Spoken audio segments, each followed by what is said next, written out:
Shalom sahabat Kristus yang terkasih, kembali di dalam renungan di setiap hari Kamis dengan tema perenungan kita pada hari ini, dari hukum menjadi anugerah. Mari kita merenungi firman Tuhan yang tertulis di dalam Injil Yohanes pasal yang ke-8 ayatnya yang pertama hingga yang ke-11, yang demikian firman-Nya. Tetapi Yesus pergi ke Bukit Zaitun. Pagi-pagi benar ia berada lagi di bait Allah dan seluruh rakyat datang kepadanya. Ia duduk dan mengajar mereka. Maka ahli-ahli Taurat dan orang-orang Farisi membawa kepadanya seorang perempuan yang kedapatan berbuat zina. Mereka menempatkan perempuan itu di tengah-tengah lalu berkata kepada Yesus, "Rabi, perempuan ini tertangkap basah ketika ia sedang berbuat zina. Musa dalam hukum Taurat memerintahkan kita untuk melempari perempuan-perempuan yang demikian. Apa pendapatmu tentang hal itu?" Mereka mengatakan hal itu untuk mencobai dia, supaya mereka memperoleh sesuatu untuk menyalahkannya.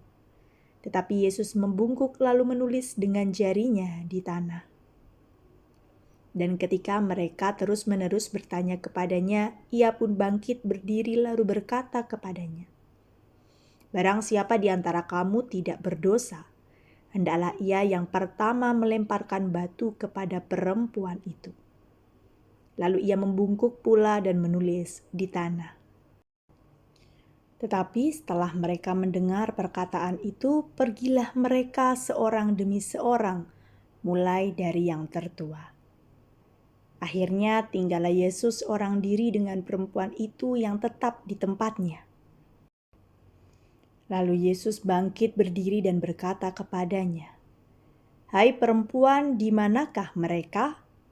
Tidak adakah seorang yang menghukum engkau?" Jawabnya, "Tidak ada, Tuhan." Lalu kata Yesus, "Aku pun tidak menghukum engkau.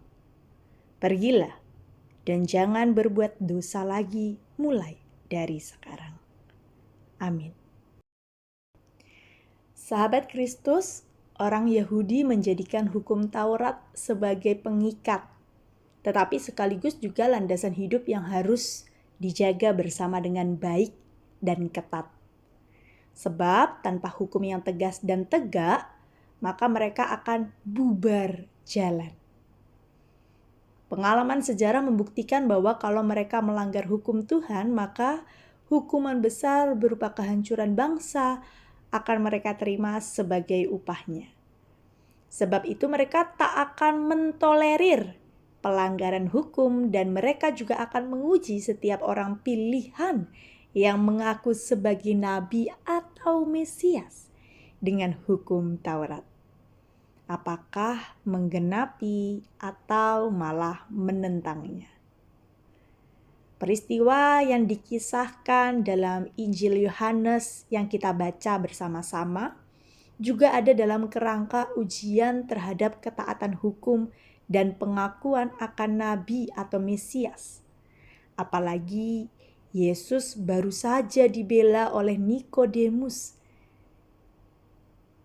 Karena ucapan Nikodemus itulah, maka mereka ingin menjebak Yesus dengan bukti pelanggaran atau pemberontakan nyata dari Yesus ini terhadap hukum Taurat.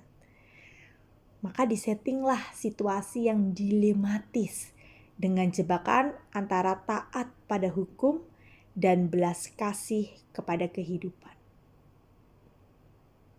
Tetapi sekali lagi, Yesus lolos dari jebakan maut yang sudah dirancang rapi bak buah si malakama. Alih-alih melanggar hukum Taurat, Yesus menunjukkan bahwa semua orang itu berdosa di hadapan hukum Taurat. Yang diperlukan bukanlah penghukuman, melainkan anugerah pengampunan. Fungsi hukum memang menunjukkan yang salah adalah salah, dosa adalah dosa. Tetapi hukum juga harus membawa orang pada perbaikan diri dan kehidupan. Jika tidak, maka untuk apa hukum diberikan? Sebab itu, pertobatan menjadi jauh lebih penting ketimbang penghukuman. Kasih menjadi jauh lebih berharga ketimbang kebencian. Dan terang menjadi jauh lebih dibutuhkan ketimbang kegelapan.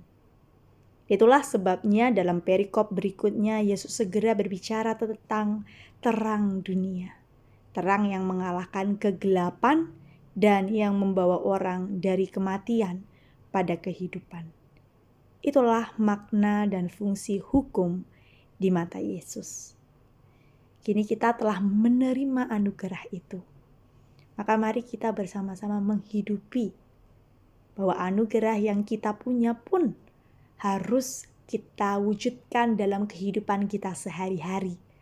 Kita tidak mudah menghakimi orang lain, tetapi dengan kasih kita mau mengampuni orang yang mungkin bersalah kepada kita.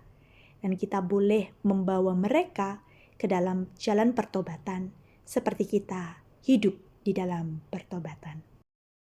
Tuhan Yesus memberkati kita. Amin.